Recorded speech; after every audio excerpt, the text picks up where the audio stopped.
Merci beaucoup, Mme Ramos. Notre prochain invité est un pays de connaissance ici, puisqu'il a étudié à l'UQAM, juste à côté, en communication. Il a débuté sa carrière par la suite à la Voix de l'Est, à Granby, dans sa région natale, en 1990. Il a travaillé au journal Le Soleil. On l'a bien connu pendant 20 ans comme chroniqueur politique au journal La Presse. Il est aujourd'hui élu depuis 2018 comme député de Québec solidaire pour la circonscription de Rosemont. Et il est également le porte-parole du deuxième groupe d'opposition en matière de santé. Donc, j'inviterai M. Vincent Marissal à venir nous adresser quelques mots. Yeah, life is good, man. Don't forget about life. It's all good. Je te donne le micro après. À la fin, on va te laisser passer. C'est sûr.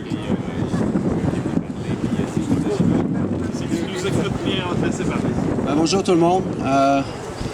D'habitude, je commence mes petits discours en disant que je suis content d'être ici. C'est vrai que je suis content d'être ici, je suis content de vous rencontrer, mais votre cause est tellement brise-cœur que j'avoue que j'ai un peu de mal à dire que je suis très content d'être ici. Je préférerais être ici pour une autre raison, en tout cas, ça c'est sûr et certain. J'ai été récemment sensibilisé à la question des électrochocs. On a beau changer les noms, là, c'est vrai que j'ai vu ça là, dans des rapports du gouvernement, sismothérapie, puis d'autres trucs comme ça là, qui ont l'air de masquer la réalité. J'avoue que je suis un peu sous le choc moi-même, c'est sans vilain jeu de mots, de lire les statistiques. J'ai rencontré aussi des gens qui défendent les droits. Je suis ici avec une de mes attachées, Marie-Ève, que je salue, qui, ça tombe bien, elle a un background en criminologie. Puis on travaille fort en ce moment à se documenter sur la question. Moi, j'ai quand même le privilège de pouvoir parler directement au ministre tous les jours, soit en posant des questions, soit dans les commissions parlementaires, tout simplement dans un corridor, en l'accrochant. Puis dans ce cas-ci, je vais dire, Christian, es-tu familier avec la question des électrochocs? On peut-tu en parler? On peut-tu rencontrer du monde? Je peux te faire rencontrer du monde. Moi, je trouve que ça n'a pas de maudit bon sens en 2022 qu'on traite encore des gens de cette façon-là. Mais comme je ne suis pas un spécialiste, comme je ne suis pas un scientifique, je me documente, je fais mes recherches pour employer une expression à la mode. On est en train de se faire un dossier là-dessus. Puis je peux vous dire une affaire, en tout cas, c'est qu'on s'en va en élection, puis il y a des débats qu'on peut amener en élection, ça sert à ça aussi.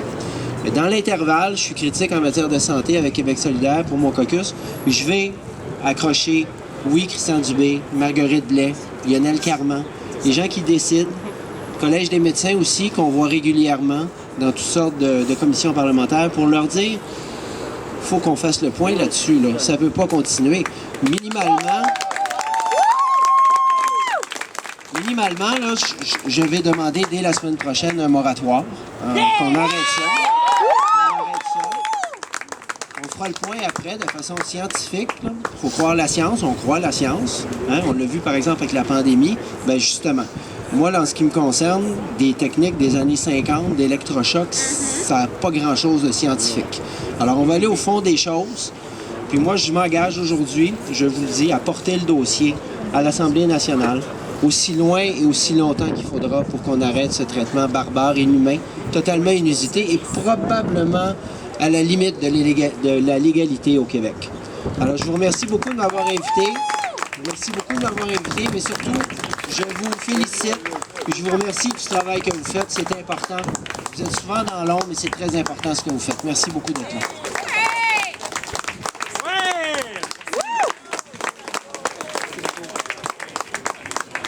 Merci, M. Marissal.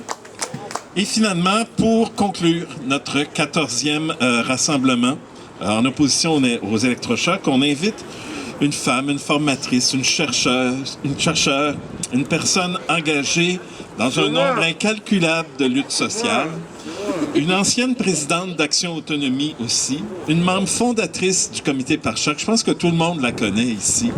Alors j'invite Céline Cyr à venir nous faire le mot de la fin.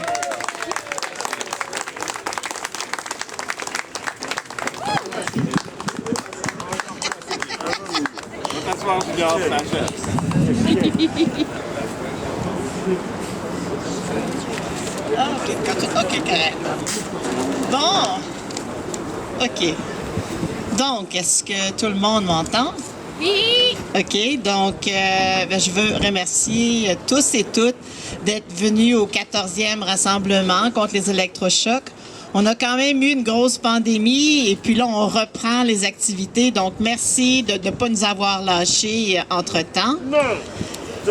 Je voudrais remercier... Est-ce que vous m'entendez bien? Oui?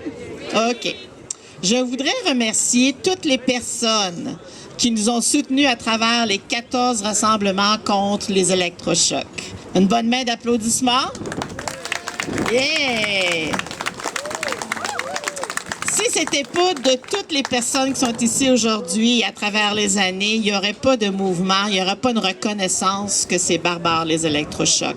Donc, merci de nous épauler. Sans vous, on est comme une voix dans le désert. C'est un plaisir de se retrouver ensemble, en personne, en chair et en os, wouhou! Pour dénoncer, être solidaire et constituer un mouvement pour une autre vision de l'humain. Car nous croyons que comme société, nous avons autre chose à offrir aux personnes les plus vulnérables de notre société. Est-ce que vous êtes d'accord avec moi que les personnes... Oui, est-ce que vous êtes d'accord? Oui! OK. Est-ce que vous êtes d'accord que les personnes méritent autre chose qu'une machine à électricité pour le mal à l'âme? Oui! All right, on est OK, on voit les choses de la même façon.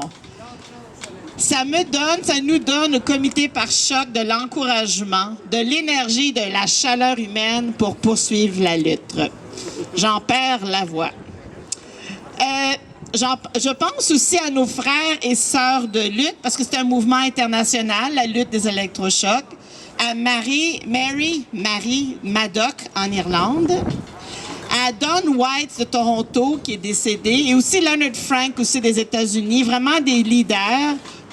Et donc, c'est vraiment, on fait partie de cette grande toile-là de résistance face aux électrochocs. Donc, ils font aussi des rassemblements à Toronto et en Irlande et ailleurs dans le monde. Aujourd'hui, merci à Marie-André Gauthier, le réseau des tables des groupes de femmes du Québec. On peut... Un bon applaudissement. Je vous dis que c'est un peu raide après une semaine de travail de prendre le micro. Donc, merci à tous ceux et celles qui ont pris le micro aujourd'hui. Merci aussi au mouvement des femmes qui ont toujours été là de différentes façons. Aujourd'hui, merci Doris Provencher de l'AGID SMQ, l'Association des groupes en intervention en défense des droits de l'AGID. Il y a d'autres groupes de défense des droits santé mentale. Merci à tout ce beau monde. Merci Mathilde Lausier et autres personnes du regroupement des ressources alternatives. Il y a plusieurs groupes membres ici qui sont présents, qui sont toujours là dans la lutte. Mon Dieu, on dirait que j'ai fumé un paquet de cigarettes hier soir et je ne fume pas. Merci à Anna Ramos que je suis enchantée de connaître, que je connaissais en réalité virtuelle. Merci. Et aussi avec Lourdes Rodriguez qui est à ses côtés à l'arbre devant moi. Donc, c'est de la recherche critique et solidaire qu'on a avec cette équipe-là. Donc, merci. Une bonne main d'applaudissements pour ça. Nous autres, on le sait que ça n'a pas de bon sens, les électrochocs, mais on veut montrer des preuves, donc la recherche est essentielle. Merci l'aile politique, merci à M. Vincent Marissal et aussi à Québec solidaire qui sont avec nous aujourd'hui et depuis longtemps et qui nous soutiennent de toutes sortes de façons. Entre autres, ils nous donnent l'argent pour être capable de compiler les statistiques sur les électrochocs. Bonne main d'applaudissements pour son bureau, son parti et les différents politiciens qui nous ont soutenus. Merci aux stagiaires de l'UQAM en travail social. Vive le travail social, c'est une travailleuse sociale qui parle. Et qui, année après année, font des projets pour dénoncer les électrochocs. Hey! Oui, les tambours s'en viennent, ça ne sera pas long. 3-4 paragraphes, j'ai hâte de vous entendre. Merci au comité par choc, ses valeureux membres, survivants et survivantes aux électrochocs, ou encore ceux qui militent quand ils ont peur d'en recevoir. Merci à Hélène Grandbois et Francine Santerre, membres de ce comité. Pour une belle main d'applaudissements. Je pense que je vais me rendre à ma dernière page sans en perdre une au vent. Merci. Là, ça me fait. Là, j'ai de la misère à le dire. J'ai les trémolos. Merci tout spécial à Ghislain Goulet et Nicole Cloutier. Ghislain qui est juste ici. Nicole, je ne sais pas ce qu'elle est. Merci, Nicole. Je peux-tu le dire qu'ils vont prendre leur retraite ou j'ai pas le droit de le dire? Je m'ennuie déjà d'eux autres. Merci au conseil d'administration, aux employés d'Action Autonomie. Toute cette gang-là ont mis au monde le comité par choc et ont supporté cette voix, une prise de parole, des actions abolitionnistes, je l'ai dit d'une shot, contre les électrochocs. Sans vous, il n'y aurait pas, du moins pas à date, une dénonciation, une voix francophone dans ce mouvement international. Continuons de dénoncer en français et dans toutes les langues les électrochocs. Oui. En anglais aussi, oui. Merci à tous et à toutes, à ceux que j'ai oubliés. Sans tout ce bon monde, il n'y aurait pas de mouvement contre les électrochocs. Pour les alternatives humaines et sécuritaires.